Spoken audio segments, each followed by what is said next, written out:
Olá, minha irmã, eu sou o Padre Marcelo, da Diocese de Taubaté. Hoje é dia 13 de novembro de 2023. Vamos lembrar o que nós ouvimos ontem na missa, quando celebrávamos o 32º domingo do tempo comum. No Evangelho, Jesus contou a parábola das 10 virgens, ou das 10 jovens, que estão à espera do noivo para a festa do casamento. 5 delas levaram óleo reserva, 5 não levaram para suas lâmpadas. Quando o noivo chegou, as que eram previdentes tinham combustível para sua lâmpada, e as que eram imprevidentes, não tendo lâmpadas acesas, não puderam entrar na festa. Vamos meditar, à luz desse texto, sobre a relação entre a previdência da fé e a vigilância, que é uma atitude fundamental na vida do cristão. Bora refletir.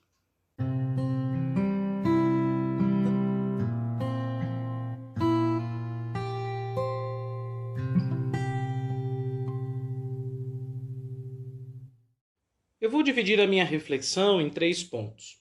No primeiro momento, vamos entender a relação entre a vigilância, como atitude espiritual, e a previdência, como necessidade espiritual.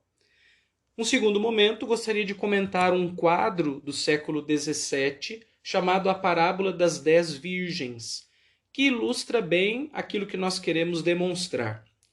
E por fim, num terceiro momento, gostaria de dar 3 direções para que nós montemos a nossa previdência espiritual através do bom uso do nosso tempo. Então vamos lá. Primeiro ponto, a vigilância e a previdência. O que significa previdência? A própria palavra já indica uma composição. Pré significa antes e vidência quer dizer visão, olhar, observação. Alguém que é previdente é alguém que é capaz de se antecipar aos fatos, de ver mais longe, de perceber as perspectivas de futuro, de olhar para frente e se antecipar. Por isso, existem na nossa vida muitos tipos de previdência. A previdência, por exemplo, social, é aquela que nós temos no nível da organização civil para que os trabalhadores, depois que se aposentarem, possam recolher um tipo de salário de aposentado. Nós, além da previdência social, temos também as previdências chamadas privadas, que são aquelas que os bancos ou outros tipos de instituição financeira oferecem como serviço, em que mensalmente você paga um valor X e você monta um certo plano, por exemplo, para a partir dos seus 50 ou 60 anos começar a recolher aquilo que você pagou ao longo dos anos na forma de um salário, de uma reserva feita ao longo do tempo. Mas nós também, além das previdências financeiras, temos outros tipos de previdência, como por exemplo a emocional. Quando nós cuidamos da nossa saúde, quando nós cuidamos do nosso corpo, quando nós praticamos exercícios físicos e atividades como meditação, relaxamento, alongamento, leitura de textos leves, sobretudo a literatura, tudo isso nos ajuda a criar uma reserva de forças e de condições para que, na medida em que a gente vai envelhecendo, a gente ainda tenha recursos físicos e emocionais para lidar com a vida. Envelhecer não significa necessariamente adoecer ou perder todas as capacidades que antes se tinha, sobretudo do tipo mental. Tudo depende, de um lado, da natureza da pessoa, um pouco das condições que o próprio corpo e a mente dela oferecem previamente. Depende também um pouco do acaso ou dos acontecimentos da vida, mas no que diz respeito a nós, da nossa possibilidade de agir, nós podemos nos prevenir e nos preparar para uma velhice mais saudável. Claro, o nosso corpo põe limites, as circunstâncias põem limites a isso, mas é possível chegar, sim, numa certa idade avançada, sem necessariamente ser uma pessoa doente. Por quê? Porque você fez um caminho de previdência, de saúde física e de saúde emocional. Ora, na fé também existe previdência. Por isso Jesus usa na parábola essa imagem das 5 jovens que eram imprevidentes e não levaram óleo para sua lâmpada, e outras 5 que eram previdentes e carregaram óleo consigo, de modo que quando a lâmpada estivesse apagando, lembremos que a lâmpada no tempo de Jesus era a óleo, elas pudessem então recarregar a lamparina. E na nossa vida de fé, no nosso dia a dia cristão, a gente precisa descobrir os modos de manter a nossa crença, nossa relação com Deus, nossa vida espiritual sempre acesa. Mas para isso a gente precisa do combustível, do óleo. E onde nós vamos pegar o óleo para a nossa fé? Aí está a função da vigilância. O que significa vigiar? Vigiar significa estar acordado, estar atento. Por isso se diz que o antônimo, o contrário do sono, é a vigília. É um estado desperto. E ao mesmo tempo, por isso que aqueles guardas que ficam em condomínios, em presídios, em lojas, são chamados de vigias, porque eles estão atentos ao que está acontecendo. Vigilância é estar desperto e estar atento. Ora, na vida da fé, vigiar e orar sem cessar, como diz Jesus numa outra passagem, são as condições fundamentais para um crescimento espiritual progressivo e para que a gente possa permanecer sempre com o nosso coração mergulhado em Deus. Há momentos da nossa vida de fé em que nós estamos muito bem com Deus e a lâmpada está acesa e a gente nem se preocupa muito com o futuro porque parece que tudo vai tão bem que o presente basta.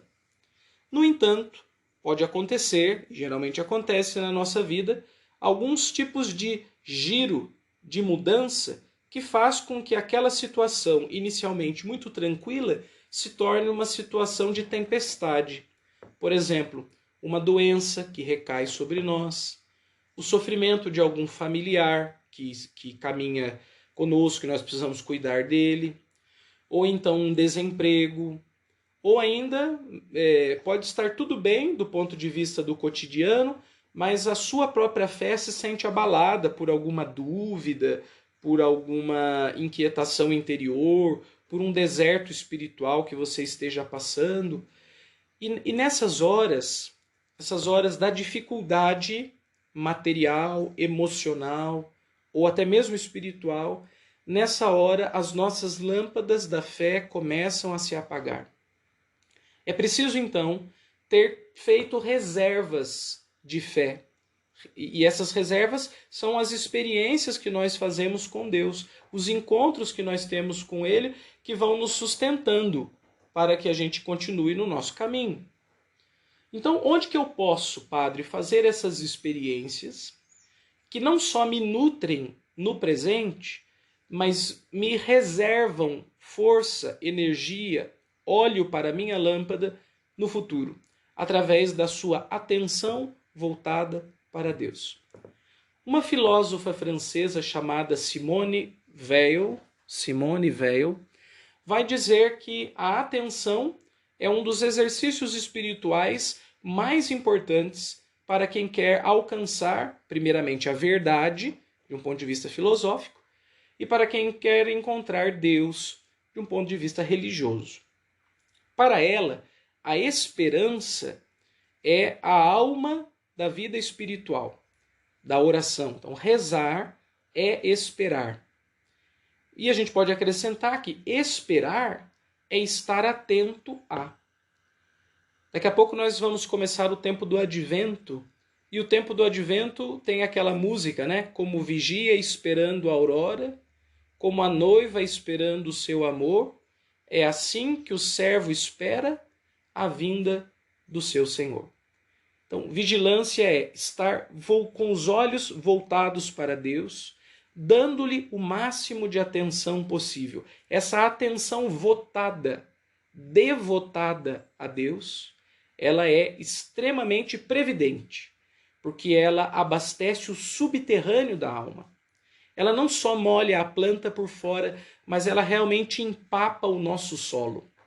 Sabe quando a gente tem no nosso jardim ou num vaso em casa uma plantinha que está morrendo e às vezes vem uma criança e pega o regador e joga água na planta, nas folhas, como se a planta fosse beber a água pelas folhas, quando na verdade a gente precisa regar o solo.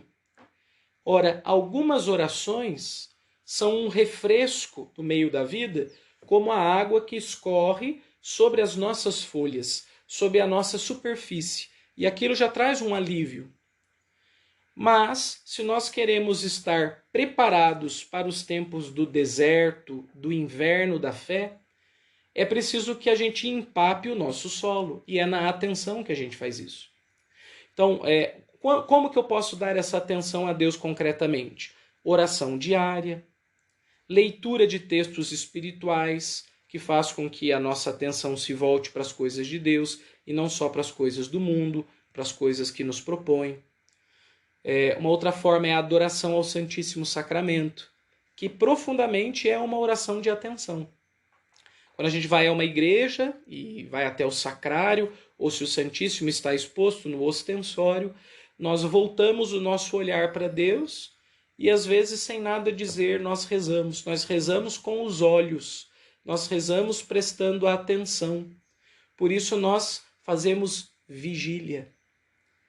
Quando o pessoal vai fazer retiro espiritual, sobretudo de jovens, ou quando na paróquia vai ter algum grande evento e se passa a noite toda em oração diante do Santíssimo, que nome a gente dá para isso? Vigília. É estar atento, é estar acordado na presença do Senhor. Então, todas as práticas espirituais que exigem o máximo da sua atenção, elas são cansativas. E são cansativas porque a gente é uma cultura dispersa, e é cansativo porque realmente, mesmo se a gente fosse muito focado, sempre vai ser muito exigente a gente devotar a nossa atenção para Deus, a gente focar nele. Mas por um outro lado, mesmo cansativa, é isso que nos nutre, é isso que nos fortalece a longo prazo. A prática da vigilância abastece a minha previdência. Agora eu vou para o segundo ponto da minha reflexão. Há um quadro do século XVII chamado Parábola das 10 Virgens. Ele foi pintado por um belga chamado Hieronymus Franken II. É interessante porque a imagem ela é uma simetria, tanto horizontalmente como verticalmente. Então assim, horizontalmente, quando se olha o quadro, ele tem à direita um grupo de mulheres, literalmente 5 mulheres, que estão ali votadas a exercícios religiosos. Uma está lendo um texto, parece ser a Bíblia, com as mãos postas, olhando para uma imagem de Jesus na cruz, em oração.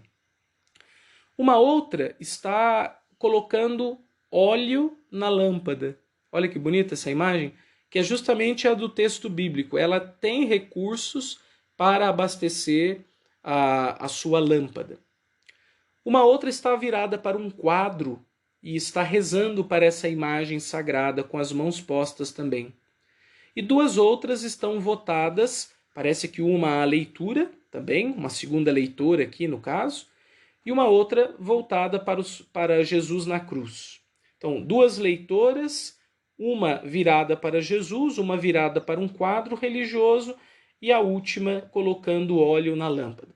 Essas são as jovens ou virgens previdentes, porque elas estão investindo o tempo delas, o tempo e a atenção delas nas coisas de Deus. Elas não estão perdendo ou matando o tempo. Tá aí uma expressão que é horrorosa, né? A gente já tem tão pouco tempo, no sentido do nosso trabalho que nos consome. Ao mesmo tempo, a gente tem pouco tempo de vida, de horizonte de vida. A gente não dura para sempre. E a gente ainda fala de, eu vou matar o tempo. E matar o tempo é um horror. A gente tem que aproveitar o tempo. Agora, como se aproveita o tempo? Do ponto de vista da fé, é investindo o máximo possível de nós mesmos nas coisas que são de Deus, em práticas espirituais que nos santificam, que nos fazem pessoas melhores, que nos ajudam a amar mais a Deus e a nossos irmãos e irmãs, que são os dois mandamentos centrais da nossa fé: amar a Deus sobre todas as coisas e ao próximo como a nós mesmos. Do lado esquerdo do quadro, nós vemos outras 5 mulheres, e essas totalmente votadas a atividades mundanas. 2 tocam instrumentos musicais, aliás, 3 delas tocam instrumentos musicais. Uma outra está comendo, e ao que parece um lauto banquete, e a última está dormindo. No chão, aos pés delas, estão ali máscaras de carnaval, máscaras de baile, né? Cartas de baralho para jogos mundanos, livros de música para se entreter, vinho, ânforas de vinho e muita comida. Então, nessa outra cena, nós vemos 5 jovens que estão aproveitando a vida, mas estão aproveitando a vida com atividades que são de entretenimento, de diversão, e se esquecendo das práticas espirituais. Aqui é uma crítica ao mundanismo, aquelas pessoas que só se devotam aos prazeres que o mundo oferece e vão abandonando aos poucos Deus. E aqui é curioso, né? As imagens que aparecem. Então, a imagem da comida, da festa ou da música, do sono, do jogo, do baile. Bem, é um quadro do século XVII e é claro que ele é ainda mais carregado de um juízo moral do que talvez um quadro de hoje poderia ilustrar. Mas o que é interessante para nós aqui é percebermos esse contraste do uso do tempo. Não se trata aqui de fazer uma advertência contra a alegria. A questão não é não ser alegre, não saber aproveitar a vida. A questão é gastar todo o tempo em coisas que são mundanas e se esquecer de Deus. É não aproveitar o tempo para as coisas que são espirituais, que santificam, que nos fazem melhores, e ficar perdido apenas no entretenimento. E a nossa sociedade é uma sociedade de entretenimento. E isso a gente não percebe, porque a gente está muito imerso nessa cultura, mas isso atrapalha muito a vida espiritual, porque a gente vai perdendo o fôlego da vigilância, a capacidade de atenção. E ao fazer isso, a consequência é que a gente vai ficando imprevidente. A gente não tem reservas de fé, de espiritualidade, para as horas em que ela será necessária. Bem, uma outra simetria é a simetria vertical. Então, na parte de baixo estão essas 2 cenas das mulheres previdentes e as imprevidentes, e olhando para cima, correspondendo a elas, está como se fosse um céu aberto, um espaço que seria uma espécie de portal de entrada para uma festa, para o céu. Em cima das mulheres previdentes, que estão recolhidas em oração, agora mostram 5 mulheres de braços levantados, fazendo grande festa, muito alegres. E em cima das mulheres que estavam curtindo as alegrias do mundo sem Deus, estão 5 mulheres completamente desoladas, cabisbaixas, tristes, porque elas não puderam entrar na festa do Cordeiro. Então, esse quadro, ele mostra 2 coisas. Primeiro, ele faz pensar no que nós temos gastado o nosso tempo, e ele mostra também o efeito, o resultado dos nossos investimentos. Quem investe tempo em coisas de Deus, colhe Deus. Quem investe tempo em coisas mundanas, não colhe Deus. E é essa atenção que nós temos que tomar. A vigilância, a atenção acontece no tempo. Então a pergunta que a gente tem que fazer é: onde eu estou gastando o meu tempo? A que estou dando mais atenção? O que eu estou priorizando? Isso fala da minha vigilância ou não, da minha previdência ou imprevidência. E aí eu chego no terceiro ponto da minha reflexão. Como nós podemos usar o nosso tempo a serviço da nossa fé? Eu vou colocar aqui 3 sugestões. Primeiramente, o agendamento. Agendar significa, assim como o seu trabalho, que é importante, as festas em que você vai, dos seus amigos que você gosta e são importantes, assim como você marca essas coisas na sua agenda, para não esquecer, para estar lá, porque é um momento que você valoriza, não deixe de agendar também momentos com Deus. Porque Deus vai ficando com a rebarba da agenda da gente. Se sobrar um tempo, a gente dá para Deus. Mas Deus, pelo menos na nossa cultura, que é uma cultura hiperprodutiva, é saturada de trabalho, em que o tempo todo a gente tem muita coisa para fazer, em que raramente sobra tempo, então Deus precisa ser preservado pela agenda. Vou dar um exemplo assim de relacionamentos humanos. Se você tem um namoro e vocês dois, ele e ela, trabalham muito, vocês vão provavelmente se organizar para ter momentos de encontro, para estarem juntos, e isso é planejado, isso é planeado, isso é posto no planner. Ora, do mesmo modo como nós planejamos os nossos encontros humanos, é preciso reservar e planejar na agenda os nossos encontros com Deus. No nosso mundo, na nossa sociedade e cultura, querer viver a fé sem ter agenda com Deus é muito complicado, porque muito provavelmente você vai ter uma fé mal vivida. Você vai rezar pouco, você vai investir muito pouco em Deus, porque sempre tem muita coisa para fazer. O segundo conselho é aproveitar as pausas da agenda. Então, por exemplo, se você tem um feriado, seja ele religioso ou não, se você tem uma tarde livre no meio dos seus trabalhos, se uma noite que estava programada uma atividade, a atividade foi desmarcada e você ficou também disponível. Nesses tempos que surgem entre as tarefas que a gente faz, ao invés de você aproveitar sempre só para fazer outras coisas, vou aproveitar o tempo para adiantar alguma coisa. Às vezes não tem saída, precisa fazer isso mesmo para dar conta da vida. Mas às vezes dá para esperar. É colocar o trabalho em stand-by e gastar aquela pausa, aquele tempo do descanso para estar com Deus. Então assim, não fique enchendo sua agenda só com tarefas, trabalhos, problemas, coisas a resolver. A gente sempre vai ter trabalho, sempre vai ter coisa para resolver. Se não for uma coisa assim urgente, caso de vida e de morte, se dá para esperar para amanhã, é melhor esperar para amanhã. Porque a gente fala muito assim, é melhor resolver hoje, é resolver logo. Mas se você quiser resolver tudo logo, você nunca vai ter tempo disponível para Deus. Para rezar, você precisa, no melhor sentido do termo, olha que interessante, você precisa procrastinar algumas coisas. Porque se Deus é um valor para você, se a sua fé é importante para você, então é essencial que você deixe de fazer certas coisas em um dia para se devotar a Deus e no outro dia você corre atrás daquilo que ficou sem fazer.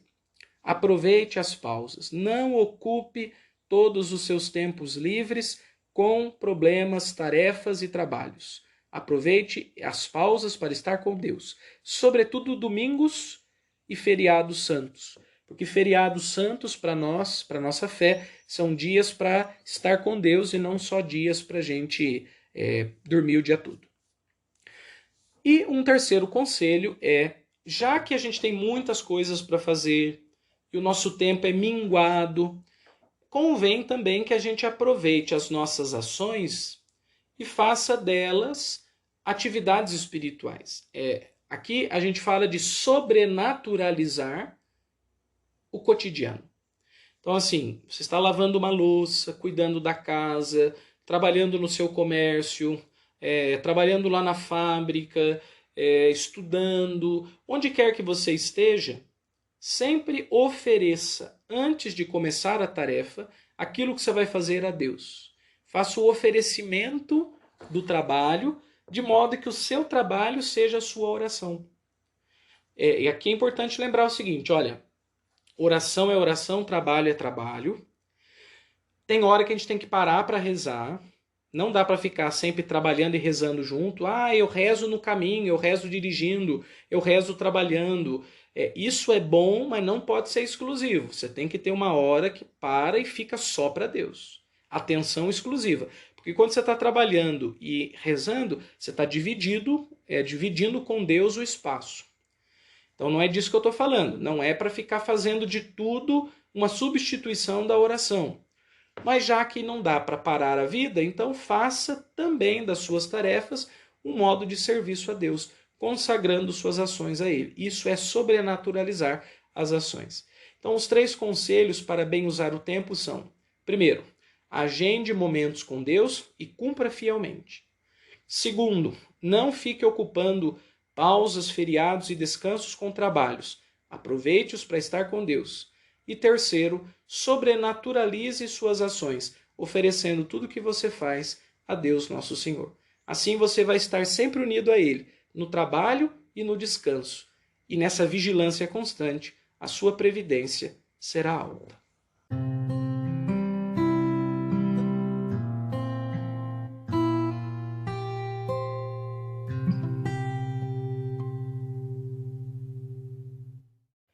Nós estamos começando mais uma semana. Eu gostaria de convidar a você que aproveitasse tudo isso que a gente conversou nesta reflexão.